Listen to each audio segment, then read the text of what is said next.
Halo Sobat Uta, ketemu lagi dalam Uta Bicara, talk show-nya Uta 45 Jakarta, ruang berbagi masalah terkini, meluruskan informasi dan juga temukan solusi.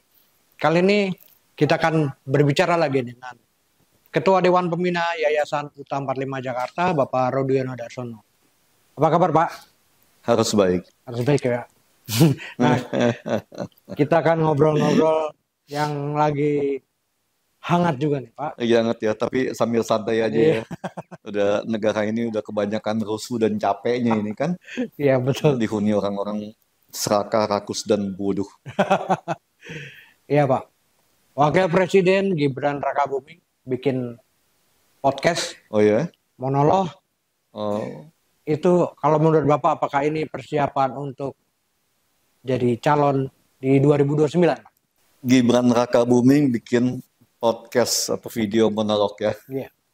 Saya rasa kalau persiapan Pak Gibran untuk 2009 itu masih sangat jauh ya. Satu yang harus dipikirkan adalah masalah kepercayaan. Iya. Itu paling penting ya. Jadi masalah kepercayaan itu ya, trustworthy dari masyarakat terhadap integritas seorang pemimpin itu menjadi yang paling utama. Nah ini yang harusnya dibangun kalau mau persiapan 2029 ya. Itu yang pertama, bukan dengan monolog. Ya.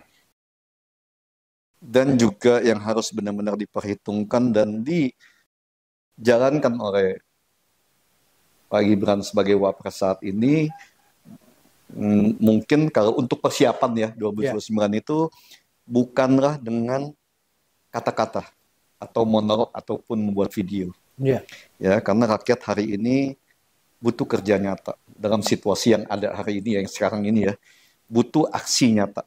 Bagaimana memberikan kesejahteraan dan keadilan kepada rakyat Indonesia.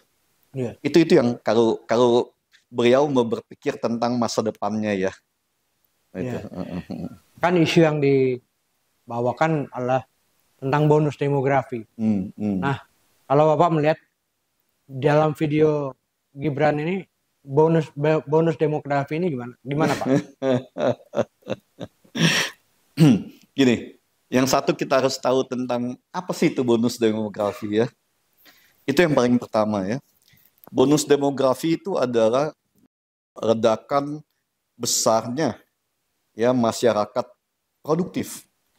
Ya, masyarakat usia produktif itu antara mungkin 15 sampai dengan 55 atau 60 tahun itu lah ya. 55 tahun lah, kalau kita 60 tahun mungkin udah ini ya. Yang jumlahnya sangat besar itu ya. Itu yang namanya bonus demografi itu ya. Generasi muda deh. Tapi kalau pandangan saya bonus demografi itu ya antara 15 sampai dengan 40 tahun. Yang paling efektif ya. 40-45 tahun gitu lah. Tapi ingat, bonus demografi itu hanya bisa tercapai apabila masyarakat terbesar ini ya, yang menjadi bonus demografi itu mempunyai SDM atau pendidikan dan kecerdasan yang cukup. Ya. Yang bisa membantu sebuah negara untuk pemikiran-pemikiran yang efektif. Ya, membantu negara memikirkan tentang bagaimana membangun sebuah masa depan yang baik. Ya. Bukan menjadi beban dari sebuah negara. Dan itu harus masyarakat terdidik. Masyarakat yang mempunyai kecerdasan yang cukup ya, atau IQ yang cukup, atau gizi yang cukup. Tapi kalau jumlah terbesar atau yang dikatakan bonus demografi itu antara 15 sampai dengan 50 tahun itu ya, 15, 45 tahun, 50 tahun itu diduduki oleh masyarakat yang dengan kesehatan dan gizi yang rendah serta pendidikan yang rendah, justru itu akan menjadi beban negara. Jadi bukan bonus demografi yang kita dapat atau didapat sebuah negara ya, tapi ya sebuah musibah demografi itu kan. Itu yang harus dipikirkan. Jadi jangan berpikir tentang bonus demografi karena redakan jumlah penduduk usia-usia produktif. Itu yang mesti dipikirkan juga gitu kan. Ya. orang bilangnya bonus demografi, cuma kenyataannya kerjaan-kerjaan seperti misalnya apa tukang parkir gitu, itu dihitung pekerja ketika zaman Jokowi. Kalau Bapak melihatnya itu perbedaan daya pikir antara orang terdidik dengan orang jalanan. Ya, orang terdidik dengan orang yang kurang terdidik mungkin ya. Ya, bukan kita menghina atau kita merendahkan seorang, enggak. Tapi sebagai orang terdidik, orang yang berpendidikan, ya kita harus mengerti benar-benar apa sih arti sebuah kalimat itu kan.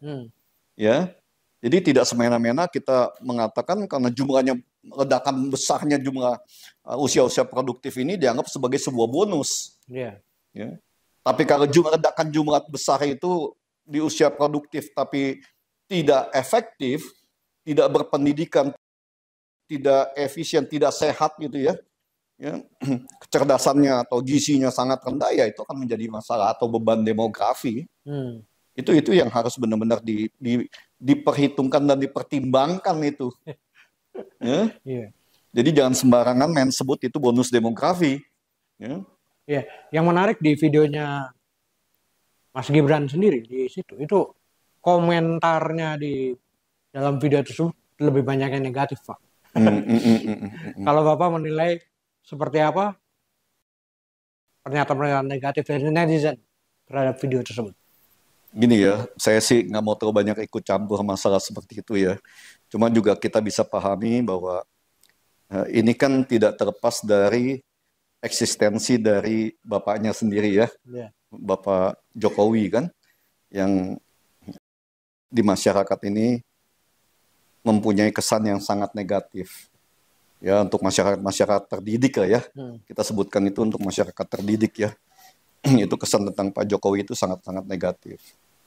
Ya, karena terlalu banyak janji-janji dan terlalu banyak kegiatan-kegiatan yang pada masa kekuasaannya itu dijanjikan tidak bisa dibuktikan.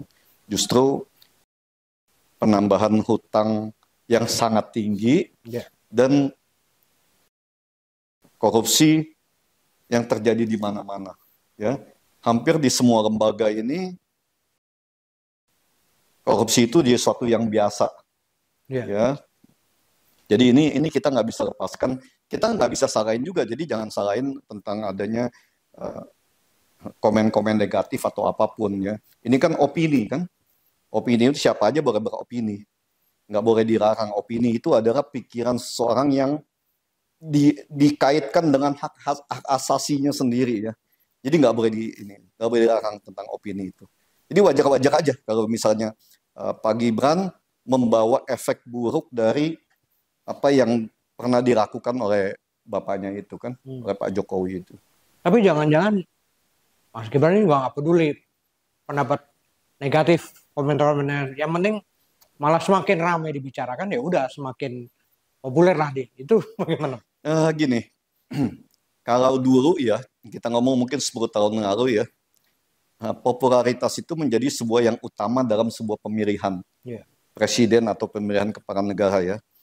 Dengan sudah begitu mengaraknya media sosial ya, hampir semua orang itu bisa melihat jejak digitalnya gitu kan. Apakah seseorang itu memang mempunyai kompetensi untuk menjadi pemimpin atau tidak? Ya, jadi sekarang ini bukan hanya tentang popularitas. Kalau dulu iya popularitas ya. Sampai tahun kemarin masih pemilihan kemarin itu popularitas dan bansos itu uang suap kepada pemilih masih sangat tinggi. Tapi tambah ke depan saya yakin pemilih-pemilih ini mulai berpikir lebih baik ya. Karena kenapa? Mereka sekarang ini diajarkan dengan kesulitan kehidupan yang ditinggalkan oleh pemerintahan 10 tahun masa pemerintahan Pak Jokowi itu kan. Ya memang efeknya sangat tinggi di sini. Jadi kalau Pak Gibran ingin ini semua bisa menjadi lebih baik dan dia harus mempersiapkan dirinya untuk 2029 atau 2034, saya rasa yang harus dikerjakan adalah action. Ya, action bagaimana memperbaiki bangsa ini gitu kan. Ya. Nah, dari pengamat-pengamat politik seperti Rocky Gerung, Deddy Sitorus, sebenarnya ini juga ikut negatif terhadap video. Tapi ada juga pembelaan positif dari Ade Armando misalnya. Bagaimana menurut Bapak? Yang tadi saya sampaikan, opini orang itu boleh masing-masing dan itu hak asasi. Ya, jadi semacam kayak kita begini lah. Kita adakan podcast gini, pasti komentarnya juga akan beragam. Antara yang suka, tidak suka, yang mendukung dan mencaci itu pasti ada ya. Jadi saya rasa itu sah-sah aja. Tergantung dari posisi mana mereka memandang itu kan. Ya, kayak Ade Armando, mungkin karena Ade Armando kan adalah orang yang dianggap itu kelompok dari Gibran dan Jokowi ya, karena dia di PSI kan. Ya, sedangkan Rocky Gerung kawan-kawan ini adalah orang-orang akademisi yang melihat semua kejadian itu secara akademis dan naturalnya, kenyataannya. Ya, jadi bisa di ini kan pandangan-pandangan itu kita nggak bisa salahin siapa-siapa untuk kesananya ya. Tapi yang satu yang paling ini ya, saya tambahkan di sini adalah tentang Gibran persiapan, misalnya ya. Saya bukan Gibran yang persiapan itu ya. Mungkin kayak Pak Prabowo juga ya, persiapan juga, dan semua saya yakin kok Pak Prabowo tidak mempersiapkan untuk 2029 lah. Karena Pak Prabowo hari ini terlihat semua tindakannya itu kan sangat tegas, jelas ya. Walaupun masih ada pro kontra kedekatan secara emosionalnya dengan Pak Jokowi. Ya. Yang sebenarnya harus diperbaiki dan benar-benar dijalankan itu adalah bagaimana menghancurkan mental korup dari pejabat-pejabat di lingkungannya yang ada. Karena ini maling yang saya sampaikan kan, ini maling dan rampoknya di departemen ya, kementerian dan di penegak hukum itu sangat-sangat tinggi itu. Jadi bangsat-bangsatnya itu terlalu ini ya, di institusi-institusi itu terlalu banyak bangsat yang bisa bikin gatel. Para komentator itu ngomong jadi kasar kan. Ya, itu yang mesti dibersihkan pertama. Jadi bukan reformasi tentang hukum, revolusi. Revolusi bandit-bandit di institusi penegak hukum dan peradilan. Itu yang harus direvolusi, bukan reformasi lagi. Reformasi atau ancaman atau ini semua udah nggak mempan. Revolusi. Periksa mereka, nggak benar, tangkap, penjarakan. Kalau perlu ya hukum mati kan. Karena ini mereka penegak hukum yang mengerti hukum tapi melanggar hukum. Ya, kalau perlu hukum mati itu saya yakin rakyat akan mendukung itu. Ya, karena mereka ini yang menyengsarakan rakyat-rakyat Indonesia dan menghancurkan NKRI. Oknum penegak hukum di sini yang menghancurkan NKRI ini. Nggak boleh dikasih ini ya. Nggak boleh dikasih peluang lagi untuk mereka bisa hidup bebas dengan uang-uang hasil maling ini kan. Itu yang pertama mesti diinikan. Ya. Yang kedua yang harus mereka pikirkan ya, terutama kayak Pak Prabowo begini ya, dipikirkan adalah bagaimana mengoptimalkan sebisa atau semaksimal mungkin tentang pendidikan dan kesehatan. Jadi kan ada suatu dari dulu disebutkan ya, kalau ingin membangun bangsa, bangun manusianya, bukan bangun jalan tol, ya, bangun pendidikan yang kuat, bangun kesehatan yang kuat. Jadi kalau hukumnya sudah benar, koruptornya dihancurkan, pendidikan dan kesehatannya baik, masa depan Indonesia itu jadi Indonesia Emas 2045 itu kita bisa masih ada waktu kok. Masih ada waktu ya. Karena memanfaatkan bonus demografi 2030-2040 untuk Indonesia Emas 2045 itu masih punya waktu yang cukup. Pak Prabowo masih bisa ini. Jangan menjadi Indonesia cemas ya, Pak. Sedikit menyimpang terakhir, Pak ya. Sedikit menyimpang, tapi masih terkait hubungan Pak Prabowo dengan Pak Jokowi. Ini hari ini juga, ini Hasan Nasbi mengundurkan diri. Ini apakah memang pertanda kerontokan orang-orang Jokowi dalam pemerintahan Prabowo? Saya tidak mau komentar terlalu jauh ya untuk personilnya Hasan Nasbi yang mengundurkan sebagai PCO-nya di istana ya.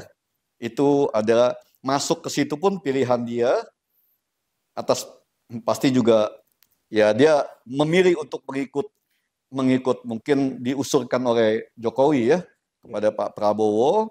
Nah, sekarang ada ketidakcocokan yang dianggap di sana, dia merasa disingkirkan oleh Pak Prabowo. Ya mungkin ada rasa kurang nyaman atau gimana kita nggak tahu ya. Karena makanya saya bilang saya nggak mau ikut campur di situ. itu ada pilihannya. Ya, Hasan Nasbi tetap mau di sana atau dia mau keluar, itu ada hak dia. Jadi kita nggak usah komentar yang terlalu begitu lah ya. Oke. Ya, itu nggak mengganggu tentang sistem ketatanegaraan kita. Ya, jadi bangsa ini tidak terganggu dengan masuk atau keluarnya seorang Hasan Nasbi. Baik, terima kasih Pak Rudi atas waktunya. Kita ketemu lagi di podcast selanjutnya ya Pak. Oke, makasih ya, sama-sama ya. Baik, Sobat Uta, demikian Uta Bicara kali ini. Nah, Uta Bicara, talk show-nya Uta 45 Jakarta, ruang berbagi masalah terkini, meluaskan informasi dan juga temukan solusi. Jangan lupa subscribe, like, komen, dan juga share di media sosial kalian. Bye!